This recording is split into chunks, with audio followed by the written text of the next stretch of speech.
Hi guys, join me as I walk you through on how to update your Mozilla Firefox browser. Open up Mozilla browser in your PC. At the top right corner of the screen, click on the three horizontal lines to open up the menu. Locate and click on Help. Then you select About Firefox. A pop-up window will appear with the version of Firefox, and it will show a green tick to indicate that it is updated.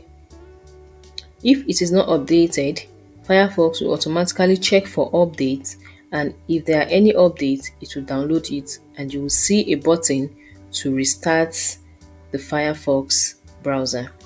You click on it and it will update the browser and shows a green check indicating it is up to date. So that is how you can update Firefox browser in your PC. That wraps up the video. Ensure to give the video a like and subscribe to TechSoft channel for more informative tech videos. Bye guys, see you in the next video.